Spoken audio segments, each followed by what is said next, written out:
I was devastated. I wanted to get there. I'm 45 minutes out, right? So finally, there's a horse, and there's a horse that was there essentially unavailable for rent. So I rented the horse to finish the last 45-minute trek, and it was $200 US to rent the horse. But I was getting there, and the his name was Bullet, and that was a scary horse ride, essentially, because you're going through the rocks and you've got cliffs and you've got, it's a challenging terrain, and you're higher up, right? And there was a guy that was pulling the horse.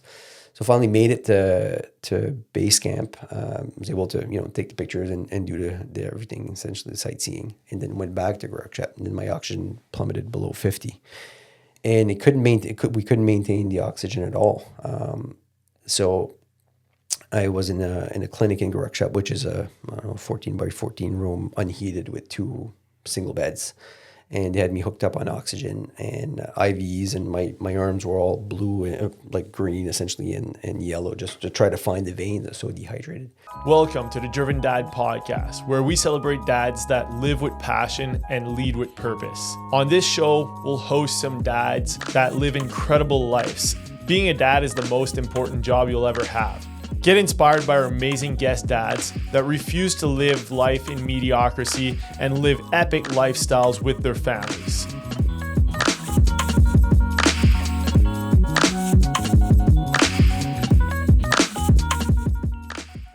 All right, guys, welcome back to the Driven Dad podcast. My guest today is a mortgage broker, real estate investor, ultra-endurance athlete, and proud dad. He's the founder of Expert Mortgage Group and co-founder of East Coast Private Lending. From 100-mile races to Everest Basecamp, he lives and breathes resilience. I'm excited to dive into this one. Welcome to the Driven Dad podcast, Matt. Thanks for having me. So before we get into the serious stuff, I have a little question for you. So from running into the desert and raising 2 boys, what's harder between a 100-mile race, trekking to Everest Basecamp, or raising a Boston Terrier with a mind of its own?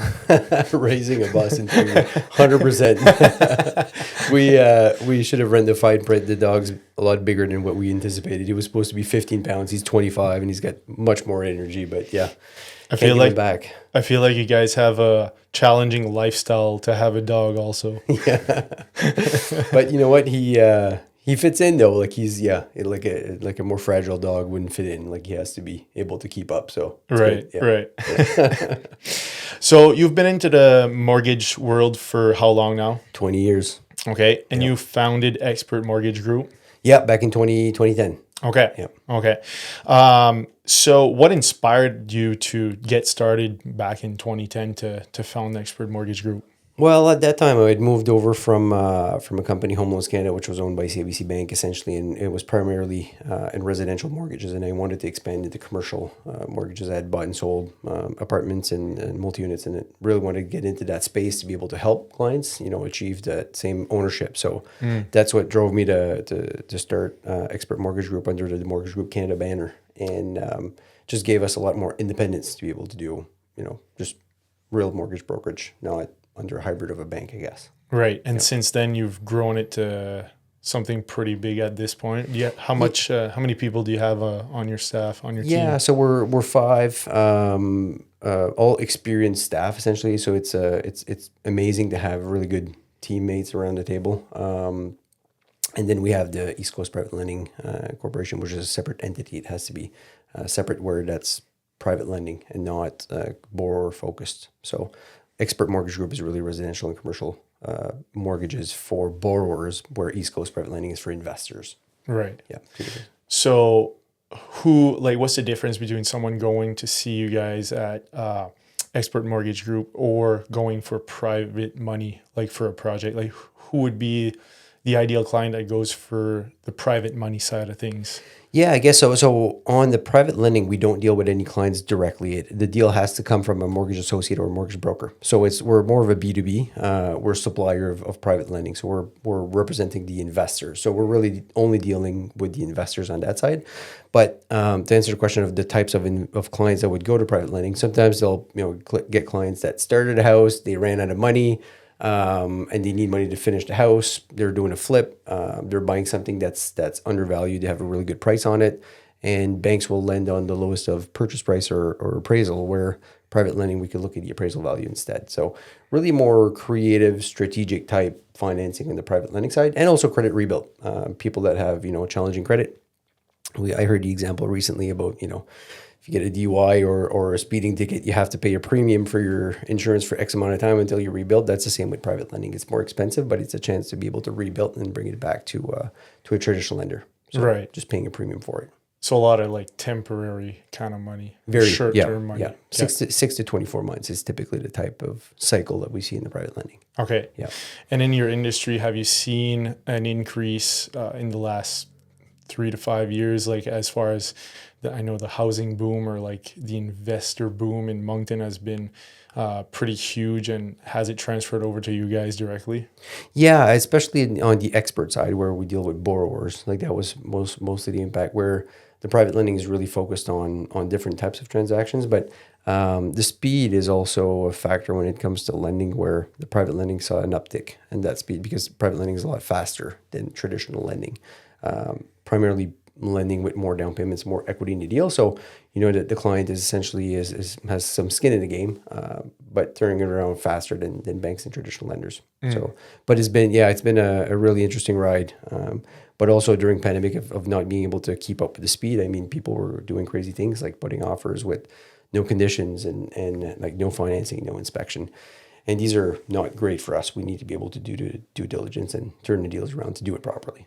Are you guys seeing kind of the back end of the people that overpaid or purchased, maybe some stuff that wasn't so smart, like during those times? Are you guys seeing the product of that these days now? Yeah, and there's some people, but typically if they were paying over the value, then they were putting some cash to offset it. So if the appraisal value was X, for an example, and they were paying 100 grand over appraisal value or justified value, then they'd have to put that money. So if they made some Right. money from a house that they sold, then it wasn't like it was only their money essentially that they were losing on that percentage of it. So Right. not necessarily defaulting on the lending value of it, but yeah, there's some people that did some crazy moves. Yeah. But that's what happens at that time of everybody's racing to get into real estate, right? They're just sometimes doing crazy things essentially because they think that they need that piece of real estate right away. So Yeah, it was an insane time looking back. Like people were buying anything available, like not even something they really necessarily wanted, right? yeah, just sight unseen, just either through video, not seeing properties. So and you see it in cycles. I mean, like anything else, people are jumping into a specific type of investment, and then, but however, like we were too cheap for too long in Atlantic Canada. So now we're probably at where we should have been. But people just discovered Atlantic Canada when you're looking at the cost of construction versus purchase price. Now we're more aligned of where we should have been, I guess. So I can't see it going back because, it's still cheap, Atlantic Canada, compared to other parts of the country. What do you think about, what are your thoughts on like what's going up in Greater Moncton right now? Do you see it as like, are we starting to cater to the need, or is there still a void? Like, is there still a need for more new constructions? Or like when I look at all the buildings going up right now, I get a little nervous and think like, it's looking like it's going to be saturated, but I don't know what the real numbers are. Well, it appears that we're still needing some units. However, I'm not sure that we're still all building the right type of units that are needed. So when you're looking at affordable units, there's a lack of affordable housing. And when we're, just stuff that's renting for $2,000 a month to $2,500 a month is not considered affordable when you're looking at immediate income of New Brunswick. So, but it's a challenging space. I mean, the cost of construction is high and you can't rent for $700 a month. The numbers just don't work, right? So it's a bigger problem than the private sector can solve. Right. Yeah. I wonder if people didn't do like their homework as much as they should have, or they were too deep into the project to like switch it around to different types of units. And now they're like, they have to go the initial route, or. Yeah, and that's the challenge. Is it takes so long to do a project, right? When you're looking at conceptual, buying the land, just getting all the permits and the approvals in place, and by that time, you have a lot of money invested in your project. So you kind of have to get it to completion. And like anything, we'll see cycles. So we've seen cycles like in 2008, we had bought a bunch of units, and at that time, essentially the rates were 6% and the vacancy was 8%. So it wasn't a great time. We were given flat screen TVs and iPads for people to have people rent units, right? But it's cyclical, like anything else, I guess. Right. So, and what would you tell an investor these days, like someone looking to, either someone that's already in the game or someone looking to get in the game? In my opinion, it's looking still interesting, but less interesting than even 1 to 2 years ago. well, it's there's so many different factors when it comes to the immigration and people coming to Canada, right? Like we just shut down the taps for a while. If that opens up again at some point, we'll need those units, and there's still a strong need for housing. So, I guess it's a game of numbers. Like if the numbers work on a specific building, when you buy a building, you either make or lose money when you buy it. So if you bought it for too much, then it's going to take a long time to recover back at that purchase price. So it's in any market, I guess, just numbers speak, and just, any investor, I just always strongly recommend them to look at the numbers and to run the numbers and run the validated numbers, not just taking at face value for what the seller's giving you. Like you need actual confirmation of expenses to confirm all of the line items, right? Just not using projections, I guess. Right. Yeah. Right. Yeah. Yeah. That's a good insight. Yeah. So I know you like to challenge yourselves Yeah. and do hard things on the business front and on the personal front, on fitness stuff and stuff like that. How'd you get yourself into that mindset? Because I don't know if I don't think your all the areas of your life has not always been that way. I think you're an all-out person in general, but I know that you've integrated that one piece at a time into your whole life mindset. How'd you get into that kind of mind frame? Yeah, and it was that goes way back since, like, I was a heavier kid when I was in school, and then I think it was 14 or 15 I decided to lose weight anyway, and I just started the gym at 15, and then I think I went from 183 to 144, something like that, and just doing a lot of cardio and weights, and really got into it at that time, essentially. So just I am kind of an addictive personality, going all into whatever I do, I guess, or what I choose to go in.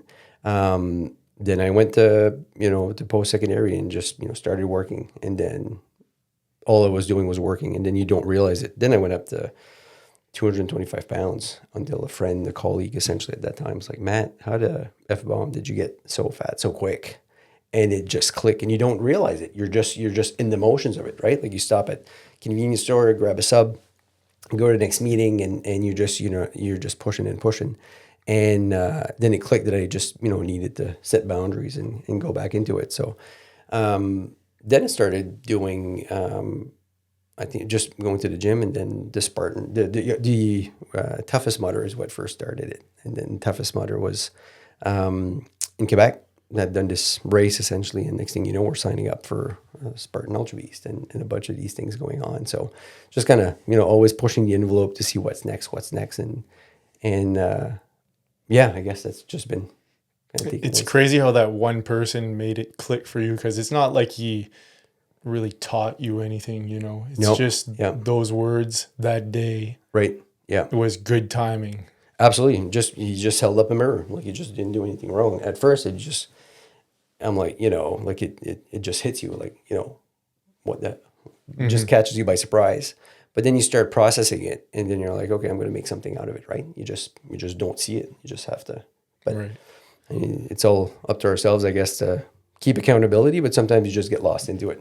Yeah. And I feel like before, like, you were probably at the tail end of the era of like businessmen and like entrepreneurs. Yep. Were business people. Right. That's all you did. Yep. Like work hard all the time, all day, every day. Right. That's your focus. The health goes downhill. It's the byproduct of it, type of thing. And it was accepted in that era. But now it's like, I think there's a major shift, at least in our generation, where people are realizing that health should be at the forefront of your business performance, right? Absolutely, yeah. Yeah, and I remember back in the day of having 2 Blackberries, and I'm aging myself with Blackberries now, but I had, one personal and one business one, and it was just constant, like it was all the time, essentially, not setting any boundaries. But you're exactly right. Like, I mean, just, coming from mentors, I guess, or people that I was learning from in that space of going all out, just 5 to 7 days, but long hours and really pushing it, until you just kind of make a decision. Okay, well, maybe there's better ways. Right. Yeah. And that's a factor too. Like if everyone in your industry is doing the same thing, then the chances are you're going to follow that trend, right? Absolutely. Compared if everyone in your industry was ultra fit, right, and you're the only, overweight person in the room, well, it's going to be very apparent that you're not doing the same as the others. Yeah, absolutely. Yep. And it's and I think there's more knowledge now too on what needs to be done. I mean, we were, fed in the era of Kool-Aid and whatever, Tang, right? Like it's just like, that's what it was. Now there's a little bit more education. I think parents are more conscious of it too. Yeah, absolutely. Yep. Yeah. So you're passionate about building grit in the next generation, in your own kids. Yeah. What are you doing as a father to instill resilience in your own kids? Well, that's a great question. And just, put a lot of reflection on it essentially, because I think there's a strong lack of mental health resilience right now in the youth. And just going back to some of my races and some of the challenges, especially the Marathon des Sables, I mean, you just go to, and I sometimes say like everybody should be dropped in the desert for a week, just to really show, what a real struggle is. What's a real, life struggle versus a struggle? Like, is it something of an iPhone or an iPad issue? Is not a real struggle. Like, I mean, just, I think we have it so backwards on what it should be a real struggle and what we really have to put energy in. So that's what I try to teach my boys is, just trying to get them to push and understand, like, just putting the effort into something. Essentially, if you're going to do it, then you gotta push for it and you gotta want it, but just trying to understand that space.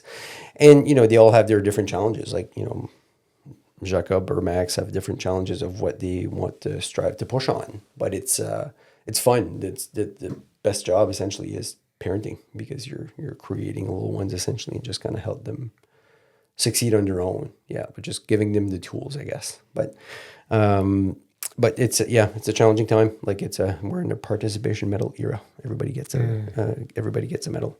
And that's why the boys are in karate. It was a non-negotiable. Like before karate, like Jacob was in judo because he was too young to start. But I wanted them. That's my background when I was a kid. The karate, and I wanted them to have the discipline and the confidence. And you go to karate tournaments. There's 3 medals. That's it. Like not everybody gets a medal. You have to fight for it and get it.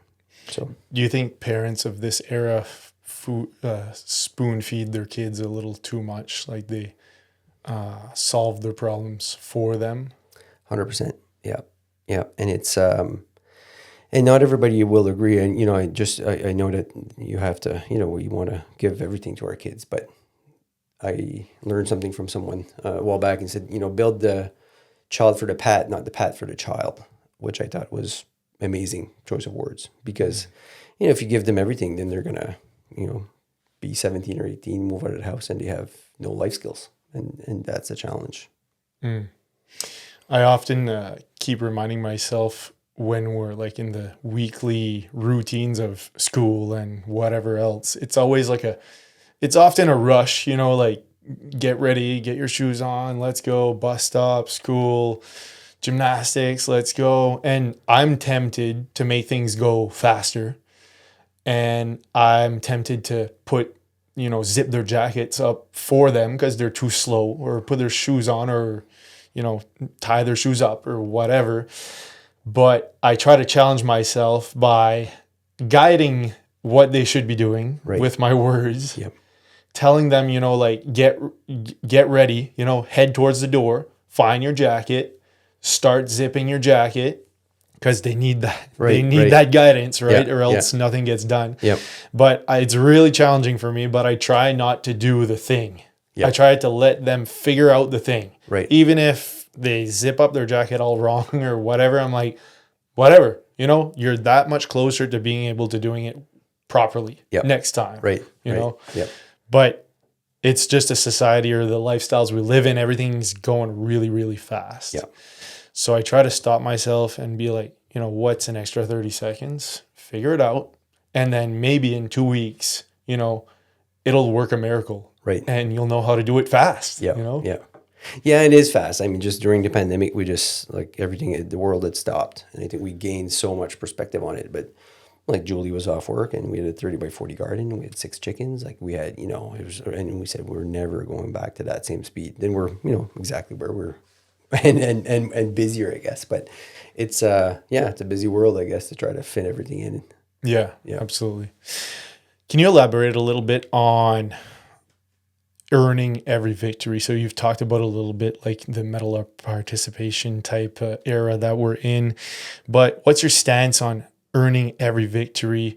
Like whether it's for your kids, for your clients, for yourself at work, what's your outlook on that?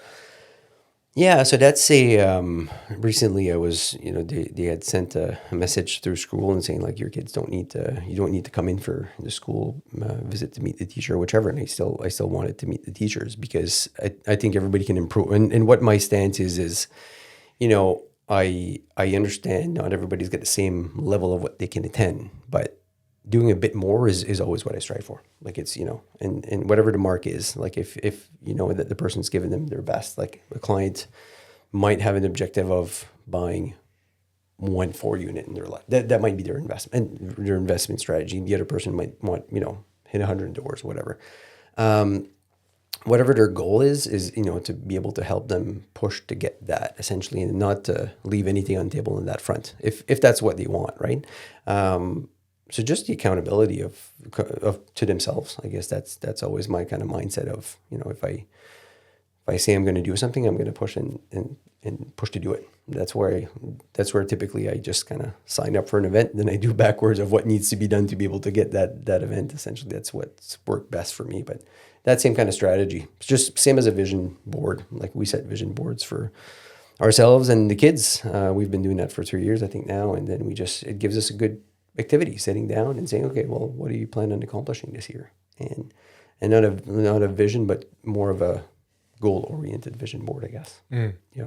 Yeah, I'm a huge fan of vision boards. I believe in it. It's scientifical, but at the same time, it almost feels magical because it really works. Right. Yeah. It really does work. Yep. If you put your thoughts and your goals and everything in front of you every single day, and you have that constant reminder, even though you're not necessarily realizing that you're seeing it every day. Right. You're not necessarily thinking about it, but it's still, a small part of every day. Absolutely. It's a constant reminder, right? If you don't see it and you don't believe it, you're not going to get it.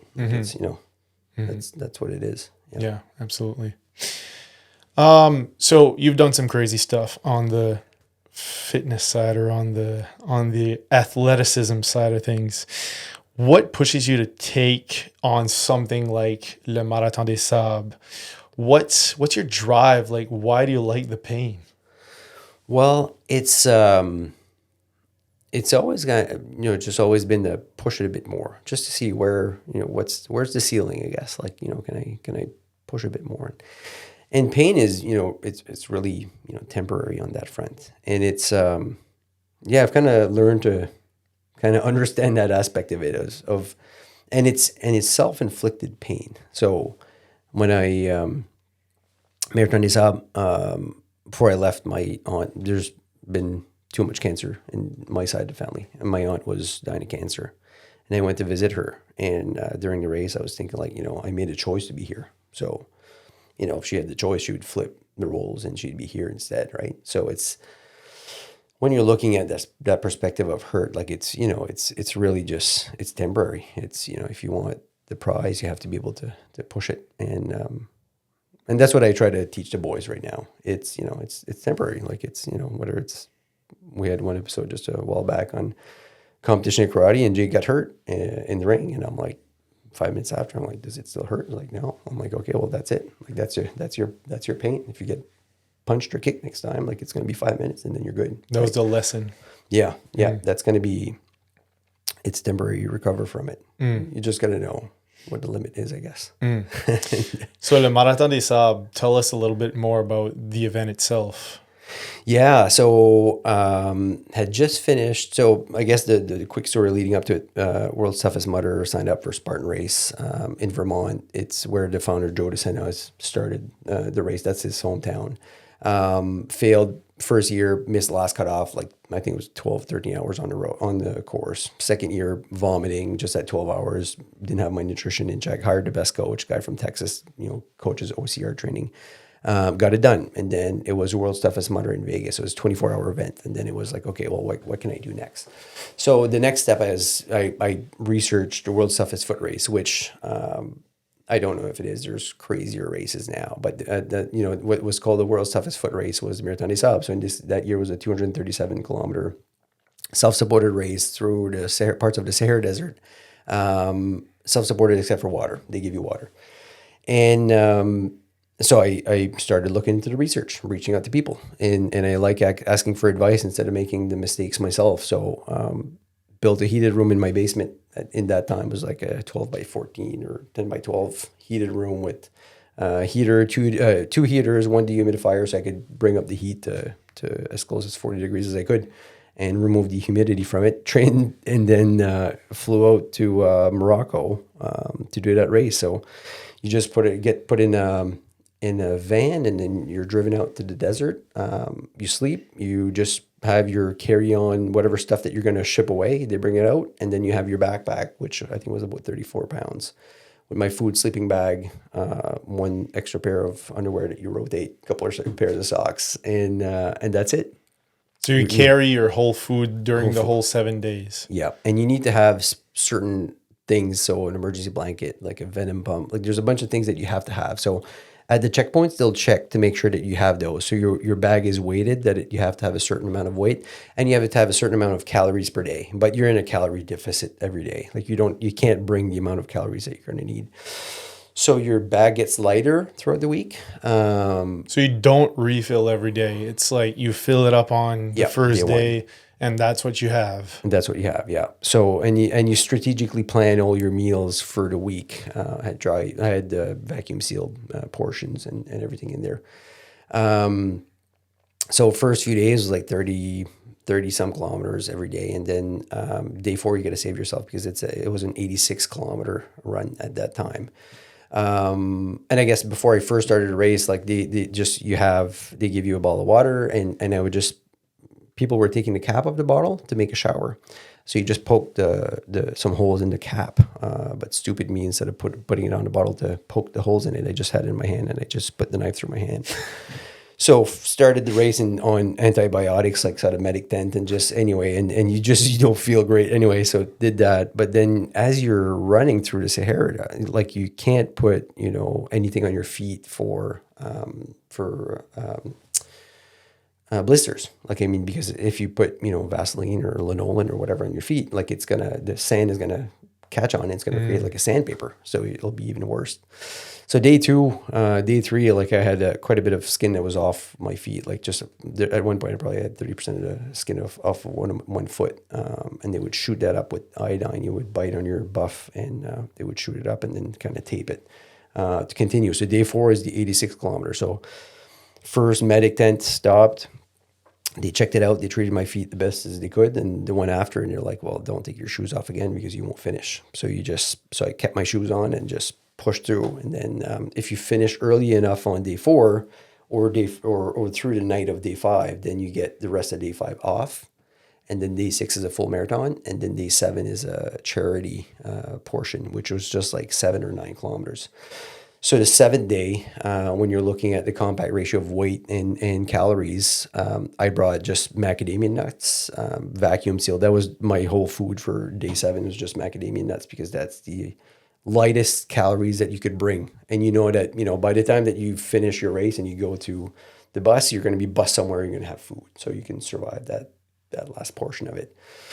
But we had sandstorms. Like there was one night that somebody was freaking out. So you sleep in a bivouac. It's like kind of a carpet that goes over with sticks, and they remove that at 5 o'clock in the morning, and they're bringing it on to the next spot. But you've got your shelter mates, I guess. And somebody thought they saw a scorpion. So anyway, everybody's like up and looking for and like the white dangerous ones. So you're sleeping with you've got your headlamp looking for it in the desert, but What time was this at night? it's like 2 o'clock at night, and we didn't find it. So, but then you're thinking like, shit, like is it here or? Yeah, you don't sleep the rest of the night. No. And the sandstorm night was another night that just we put the whole bivouac down and we're holding on to that carpet, and everybody in their 6 or 7 mates, I guess, had all this stuff in our sleeping bags so nothing would blow away. And then you're holding down, so you're not sleeping much. And then we got up next day and the race starts, and they play AC/DC Highway to Hell before it starts, and off you go. And I ran besides a house that was in the desert, like just kind of with no windows or anything. And there was this kid, and he was maybe 2 years old, but that poor kid, I mean, he lives there. That's where he lives, right? And we had made that choice to be there, but it's life defining moments that just you go back, right? Like you just but that's where it comes back to building that kind of resilience, because then 2 weeks after I'm at the office, and it can be a long day at the office, but it's never as hard as a day in the Sahara.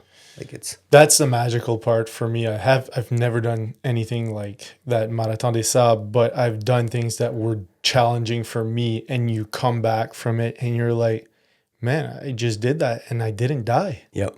And that thing that I just did is way harder than Absolutely. most of the things we confront on a daily basis, right? Yep.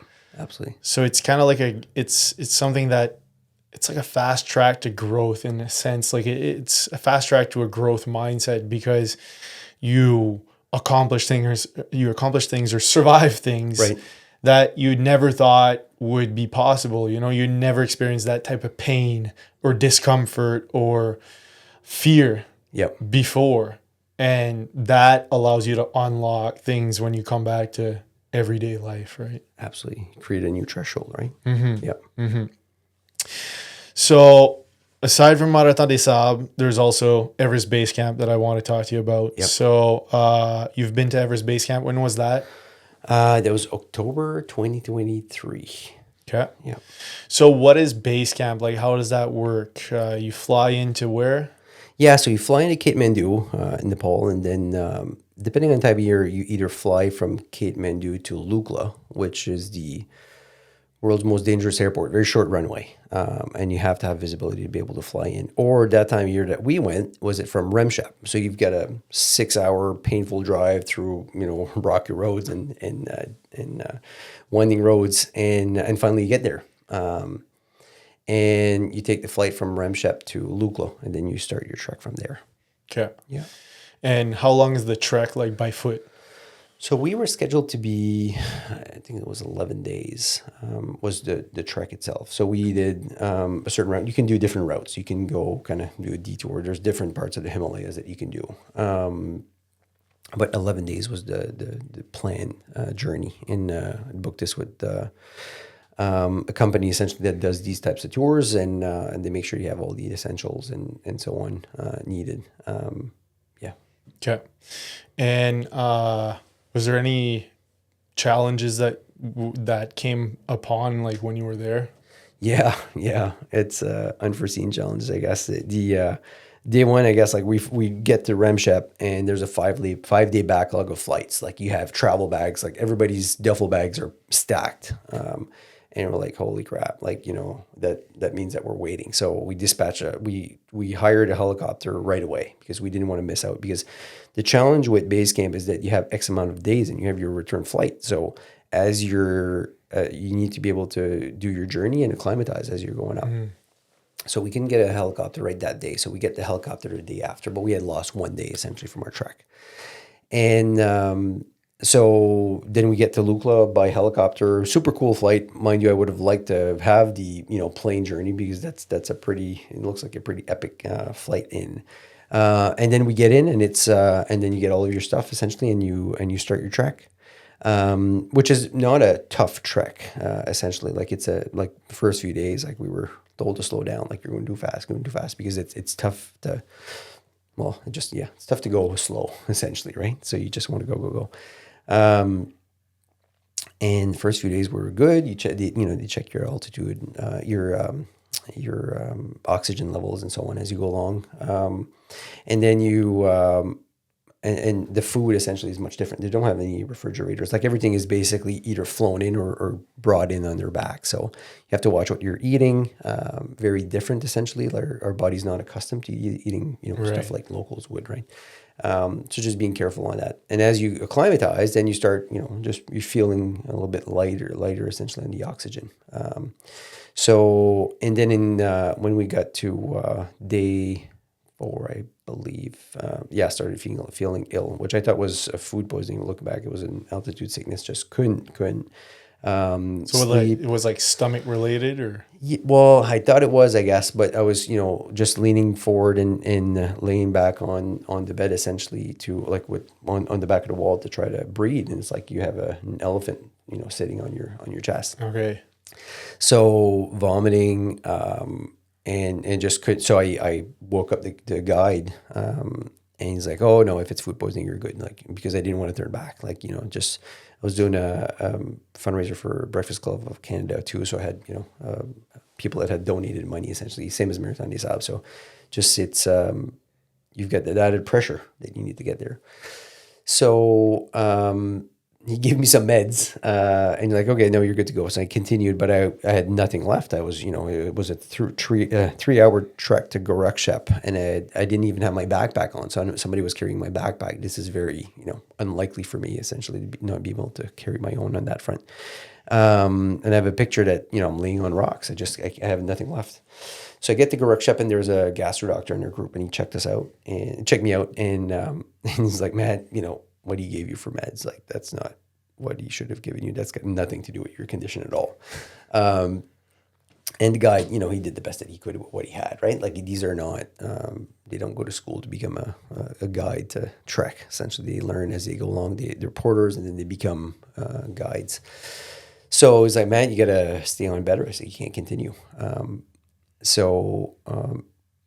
I was, devastated. I wanted to get there. I'm 45 minutes out, right? So finally, there's a horse, and there's a horse that was there essentially and available for rent. So I rented the horse to finish the last 45-minute trek, and it was $200 US to rent the horse. But I was getting there, and his name was Bullet, and that was a scary horse ride essentially, because you're going through the rocks and you've got cliffs and you've got it's a challenging terrain, and you're higher up, right? And there was a guy that was pulling the horse. So finally made it to base camp. Was able to take the pictures and do the everything, essentially the sightseeing, and then went back to Gorakshep. And then my oxygen plummeted below 50, and we couldn't maintain the oxygen at all. So I was in a clinic in Gorakshep, which is a 14 by 14 room, unheated, with 2 single beds. And they had me hooked up on oxygen and IVs, and my arms were all blue and like green essentially and yellow, just to try to find the veins. I was so dehydrated. And it was 8 hours and as soon as they would get me off, and it would plummet back down. So they tried to dispatch a helicopter, and there was a helicopter crash that day. And they wouldn't send another one in, too much of high winds. So spent overnight, and then finally the next day, the helicopter arrived. I'm guessing probably 9:00, but it was supposed to be here a lot earlier. But I wanted to get the hell out of there and be able to breathe properly. And Julie was scared shitless, and we had FaceTimed the night before. I don't recall even FaceTiming with her. I was going, and I was enflé. I was all swollen essentially. Just Right. it's And your oxygen being at 50, that's not good, right? It's not good, no. And I didn't know, like, it's very little. I knew very little, but Julie had some, people feeding her information here. They're saying that it's not good. You got to get out of there. And he couldn't set me on the horse. I didn't have enough energy to come down on the horse, so that was the helicopter.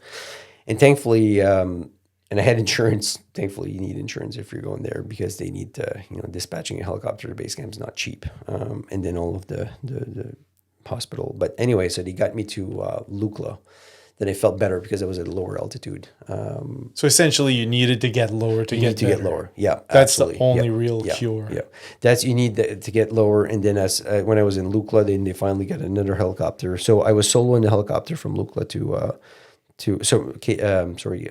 Gorakshep Lukla, and then from Lukla to Kathmandu, they flew out a bunch of us. And this is not.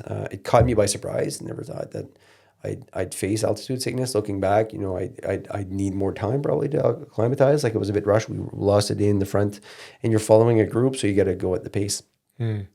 But they flew me into Swakon International Hospital, and the amazing service though, like just EKGs, like everything essentially done, like within half a day, everything was done, like all the tests that you could ask that would probably take much longer here. Right. They had a physiotherapist just for my breathing. They had everything, and I was discharged within a couple of days, essentially from there. And at that point, you just want to come home. But my flight wasn't for another 3 days. So I met up with the group. Like at that time, they all came back down, and I was able to have dinner with the group essentially before continuing my trek back. But you're way across the world. I mean, it's you're full, like you're 180 around, so it's not easy to get back. Just had to wait wait for the flight, I guess. Right. Yeah. So with a family back home, with two boys back here, how do you make the decision to partake in adventures like that? Well, it's that's an interest. I guess just the way that the boys talk about it is pretty cool. Like, it's whether it's a 100-miler or Marathon des Sables or Basecamp, like you see a real pride, in those. So anyway, we gotta stand up for what we believe in, right, and show by example. So it's sometimes you have to make sacrifices, like I chase soccer all the time, but I don't always go see their practices. I see games when I can, but the practices, like if Jake's practicing, I'll leave him at the field and I go running because I think he understands that I also need that to be able to show up. Right. And just this morning we dropped off Max to school and we were running to the truck, and Jake's like, race you to the truck. And I beat him. I smoked him. I don't let them win. And he's like, Dad, how did you do it so fast? But I'm like, buddy, like you still got some grounds to take. But want to be able to do it. Like it's, to be able to keep up with them. Right. And it's just, to do adventures. Like there's certain things that you don't see in life if you can't do it by foot. Like, just Mount Katahdin is probably my favorite place on earth. Just love that place. But it's one of these things that you can only go by foot. Like it's not Mount Washington that you can drive up. Like you have to be able to trek it up. So I guess just being able to keep family fit and being able to show them stuff until they get to the point of their own. Yeah. Yeah. And I think if you don't do those things that really fill your cup, you won't show up as your best self either, right? Right. So yeah. It might seem like a little selfish on the surface, but really it's selfless because you're making sure that you are your best self, and you do show up as your best self for your kids when you are at home, right? Yeah, absolutely.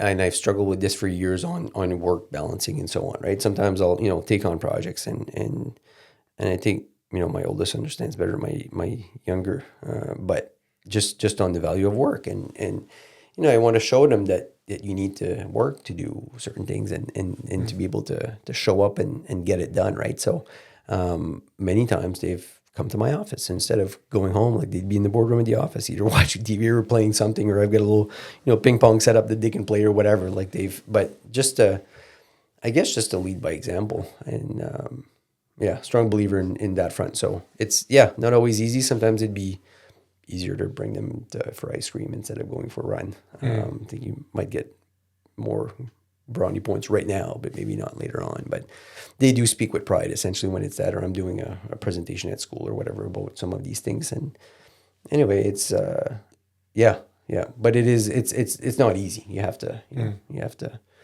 still put the time and energy to it. But you're right, like it just goes by really fast. So you just gotta Would you do Everest again? Yes. Yeah. Is that in the plans? Yeah, Max wants to go. It's 17, and we still have 10 years to convince Julie, or 9, I guess now. But that'd be 100%. I've always wanted to summit Everest. That was always the goal.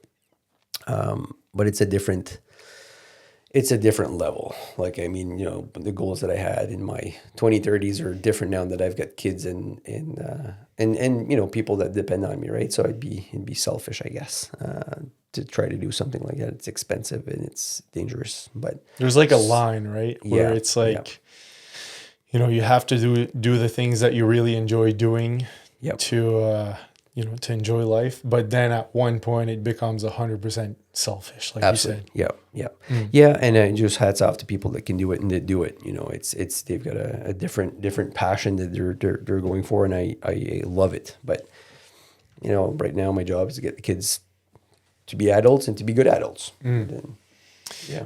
When you were going through your challenging times in Everest, what got you through it? Like, what were you thinking in your mind? What type of like techniques were you thinking up when you were lying in bed? Yeah, the I'm in a business group and we give ourselves a score when we show up of where we're at. And I'm typically a very positive guy, so I'm not very often I'm below an 8 or 9. But I was a 3, and I recorded myself as a 3, and that was my that was my low, and I wasn't but I needed to get back. I just needed to make sure that the kids made it to adulthood. I guess that was what my driving force is. For a long time, if anything would have happened to me, I would have been fine. Like, I've checked off a lot of stuff in my life, but now that with kids, it changes this perspective. Like a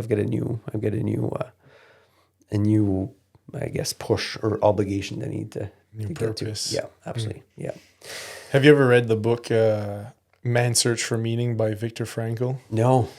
It's he's in the concentration camp era, and it's one of the survivors of the concentration camps. And essentially, the book, in the end, the reason why he blames his survival is because he had a purpose to survive, and that purpose was there was a small chance that he would find his wife again one day, and he kept thinking about it every single day, never let go of that thought of or that possibility that he might find his wife again one day. And that's essentially the only reason why he survived, because scientifically, if you look at what they were exposed to, like the conditions, the starvation, the dehydration, and all that stuff, he should have never survived. Right. Right.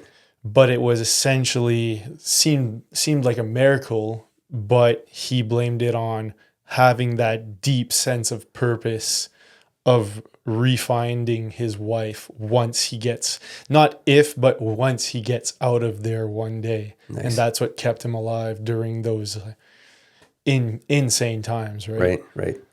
It's crazy how the mind can, what are you think you can or you can't, you're right. Like, it's one of these things, right? 100%. Like, you gotta, Yeah. if you don't believe in it, you're not gonna. 100%. Yeah.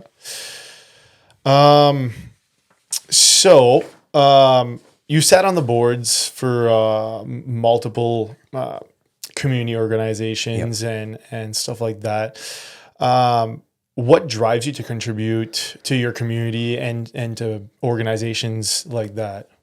Yeah. So, it's, I enjoy, well, I guess, like, Moncton's not the same as what we used to have 20 years ago. So when I'm looking at kind of bystander effect, right? Just of not doing anything. And just, I feel that we all have to contribute to, making it better if we want it to make it better. And on the few boards that I was on, especially, just looking at some of the board work, like that was my messaging at some of the meetings is, I want to have a good place for our next generation, for the kids. Because I run, and you can't run downtown Moncton and there's no washrooms available anymore or anything. Like, you used to be able to, just run on the waterfront and there'd be washrooms or stuff available. But now, I mean, it's not what we used to have. And it'd be great if we could go back to that. But there's so many different challenges to be able to get back. But, I want the kids to be able to feel safe and be able to go places, essentially, and have that confidence of being able to walk down the street. But we're not there yet. But that's always the push is, just to try to make it a bit better. And Do you feel like one individual can actually make a difference?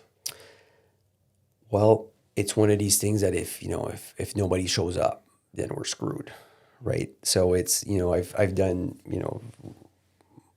and I'm finishing it. And as I'm saying that, I'm finishing my last board tomorrow morning, essentially. It's my last. And I took on a lot of boards during the pandemic, but it's kind of it's a volunteer investment of time, I guess, to it. And we just I think it's a kind of a really passionate passing on the torch. And if I gave 1% a chance to be better, and then somebody's going to go in and give their 1% skill. And sometimes people think that volunteering is just showing up with, being able to put physical time into it, whatever it is. But it's not. We've got great people and great community leaders that have the mental aspect that is tenfold of what, a physical volunteering might be. So just rethinking what volunteering means. And I've learned that recently over the years is some people just put the intellectual part into it, essentially, and volunteering their time because they know a certain aspect of business, for example, that could really well into implementation of some of these things. But yeah, I guess just trying to, make the world a better place, like one part of it, one part at a time, and not being a bystander essentially. And well, yesterday, quick story, I was at the bank and there's this gentleman that was freaking out at the teller and the F-bombs and, he was yelling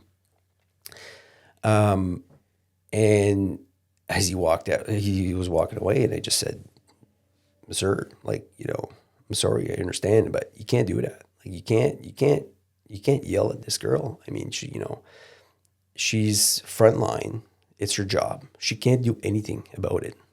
And then he started, and I'm like, I understand. It's not what it used to be 20 years ago in banking, but we can't do it, right? Mm. And it's a matter of speaking up. And I figured there was two things that were going to happen. He was going to try to punch me, or he's going to calm down. And he calmed down, and the bank rep came around, and she spoke to him. And then as he left, then she came back and she thanked me for it. But I felt bad. Nobody was showing up and really kind of protecting that person. But so I think one person can, but just doing small parts, and just not accepting it, right? Just not accepting the 100%. Yeah. I agree. One person can start a large movement, right? Yeah. Every large movement was started by one person. Right.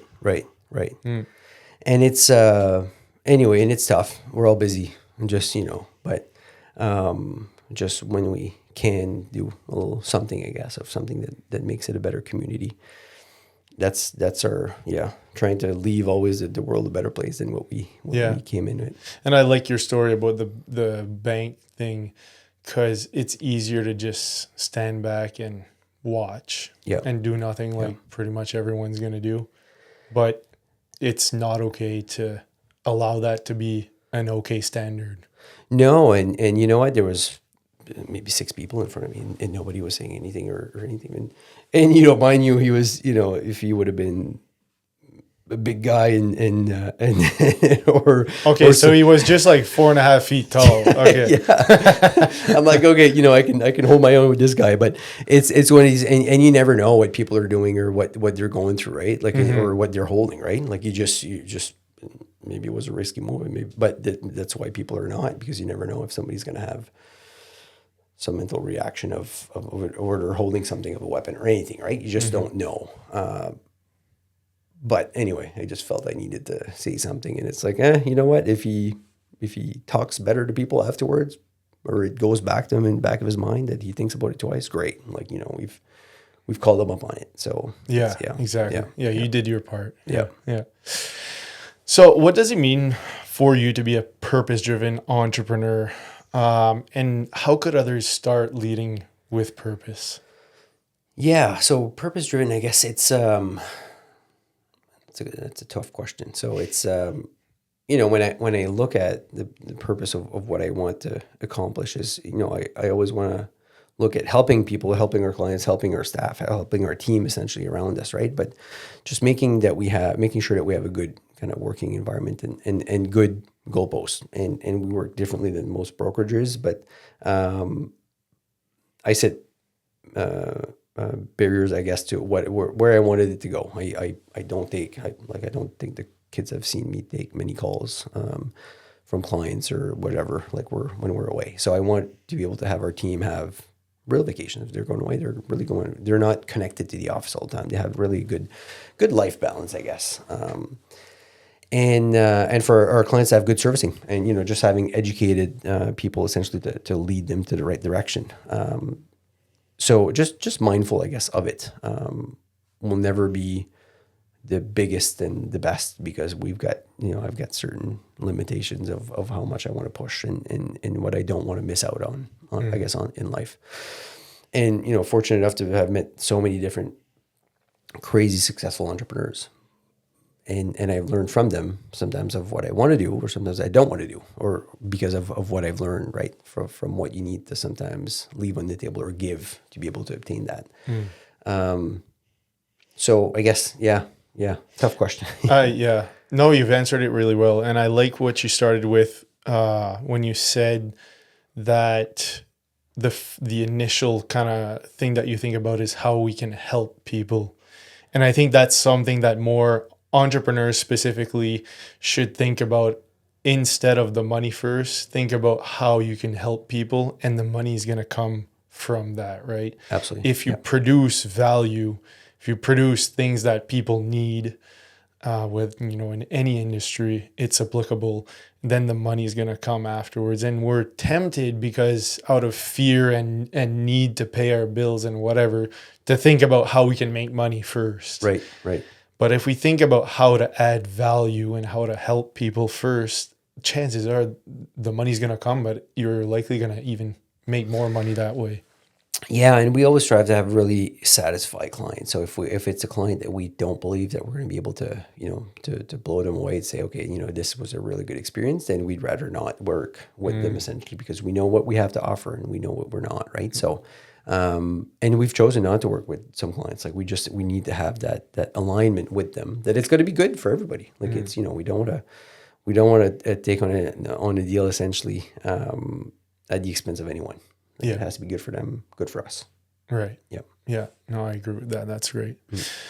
So, Matt, you've accomplished a lot. You've founded companies, ran 100 miles, raised a family. How do you define success now? I guess just when I'm looking at success, just keeping all the family front together and just keeping everybody happy and in check and everybody's comfortable. That's what drives me. Like that's the number one part is everybody striving their goals and really pushing and happy, essentially, and content where they are at home. And then afterwards having companies essentially where staff are, and team members are happy and all of that. So that's what I define as success, I guess, for the time being. And right now that's kind of the stage of life where I'm at. Boys are 8 and close to 11. So I know that my time is limited to be able to make the impact that I want.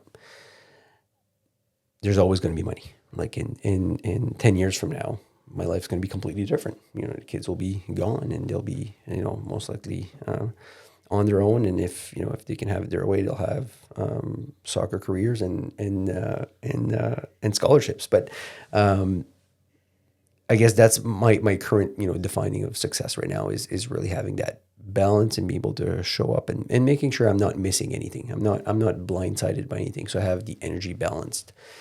And this year I took a break from any ultra goals, first time in forever, which felt kind of weird. It was kind of an identity crisis of because everybody's like, Matt, what's your next adventure? I'm like, nothing. Like just spent the whole winter training. Like Jacob gets up at 6 o'clock to train because I want to improve his running, his speed, because that's what he wants, and brought Max into it. So I just fully dedicated to them.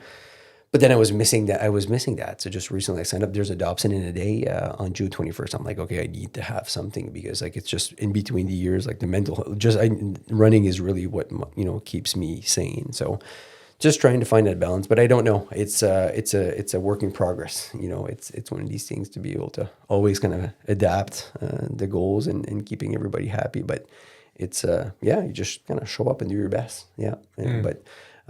Somebody told me at one point, like, they're like your most productive or more earning years, I guess, are later down the line. So, and you're into a window right now that you can have one opportunity of making an impact in your family. you don't get that back. Like if you screw that up, you can't go back when they're in your 20s and try to do what you should have done when they were 10. So, well, you can make money later. You can do whatever. So I guess on that, just keeping a good balance and really kind of a good mindset on in the present space, I guess. Yeah. Yeah. I love it. Someone talked to me once about, I think it's in like Sweden or some country like that. They have kind of like a pre-retirement where when their kids are in our kids' age, like let's say 5 to 15, they take like this pre-retirement where they don't work or they don't work a lot.